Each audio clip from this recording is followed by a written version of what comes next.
Okay, back to the 49ers. Yep, here we're back in here.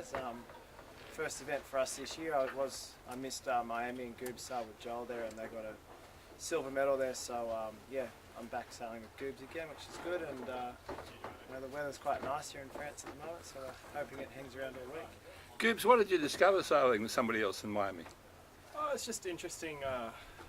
I've sailed with Nath for quite a while now, and it's just, you get in sort of your own little routine, and you have your own little jobs around the boat, and it's interesting how it differs between different skippers, and I guess you've got to be a lot more adaptive when you step in the boat with someone else, and you've got to try and make compromises to do things half their way and half your way, and see which way is going to be the most effective, I guess. And, do you think you learnt stuff from the experience? Yeah, definitely. I think a bit of variety in your sailing is always good, whether it's a different class or a different skipper, or whenever you're put into a new situation, you always learn from the experience, I think. Yeah, okay. And of course, there's a lot of foiling going on. Oh yeah, there's a bit of foiling going on between all our 49er stuff. We've been pretty actively involved with Artemis recently in San Francisco, sailing what we call the AC-45 Turbo. We just came from there and arrived here last week, so yeah, it's been good fun, and plenty of things are happening in the America's Cup at the moment, but while they're trying to sort out the rules and the changes of classes, we're back here racing again, and just working on getting better at sailing. Yeah. Now, obviously, Burling and Tuke have been of running up the miles in this class. That's a challenge for you guys, isn't it?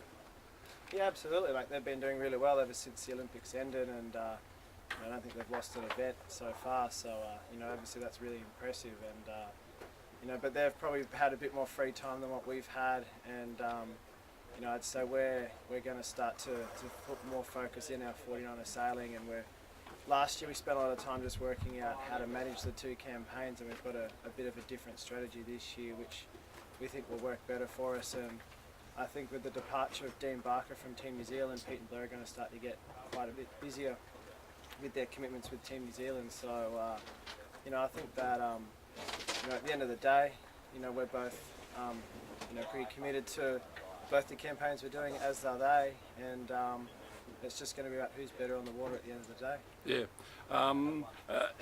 In 2012, you had assembled a pretty impressive boat of all your fast bits. You really haven't had the time to do that sort of stuff this time, have you? Oh, we still run a pretty balanced campaign. I think we've just got less time to do everything. So I guess when we do our training in Australia, we've really got to make sure we're efficient with our time. Before we could do some things that might not lead anywhere, but it's okay because we're doing enough sailing, we'll cover everything. Whereas now we've really got to make sure that if we need to find fast equipment for the year, we spend those 2 weeks doing our tuning and buying some equipment and making sure that we got the right bits and pieces. And if we're down on boat handling, then we do 2 week block of boat handling. But yeah, it's more about time management now than it was before, I guess, and hopefully we'll still have the time to make sure we turn up to the games with some fast kit. You've done some test sailing and did quite well this last week.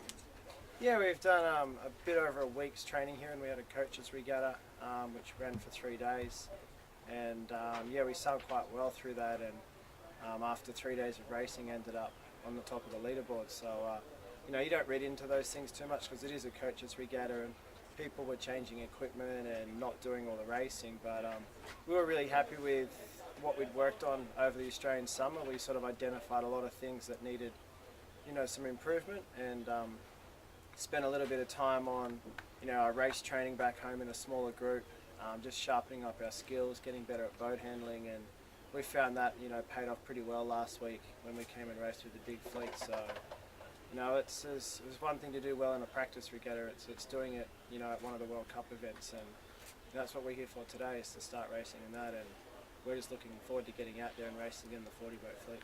And what do you think about the new format? I think it's good, to be racing from Gold Fleet straight away is a really good thing. It's difficult for us in the 49er class. Like, typically we don't sail with more than 25 boats in a fleet, so I'd say without a doubt we're going to be racing in a compromised situation where we've got quite a big fleet, but it's the same for everyone else, and at the end of the day, you know, we're going to get a good solid week worth of racing in, and the best sailors will win regardless of what the format is. So, you know, we're just looking forward to getting racing and, you know, lining up on Sunday for the medal race. Yeah. Okay. And after this regatta? Next regatta in the 49er will be Weymouth. So we've got 5 events this year, I think, in the 49er, and around that, I guess we'll try and fit some more America's Cup sailing in. So we'll go do some more sailing on the turbo and on the little Nacras and things like that, and a lot of fun. What sort of boat speeds are you getting on the turbo? We haven't really sailed in a whole lot of breeze yet, but you know, we're touching 40 knots every now and then, which is pretty fast for a small boat. And you know, like I'd say that the 45s that we've been sailing are, you know, comparable to the boat speeds of the 72 for, you know, half the people and half the size. So they're pretty impressive boats, and you know, I can imagine they're only going to go faster when we get more breeze. Yeah, and the 48? The 48 is pretty much the same in terms of, I think, its capabilities. So it's going to be a little wider, a little bit bigger wing, and it's probably some better control systems and better foil development, but it might be a bit quicker. But a lot of fun. A lot of fun. Just let's hope we get a bit of breeze in Bermuda, because sailing them in 5 to 7 knots is, you know, everything goes pretty slow on that breeze. Yeah, hard work. Yeah. Okay, well, I hope you have breeze later here this week. Yeah, so do we. Okay, Yes. thanks guys.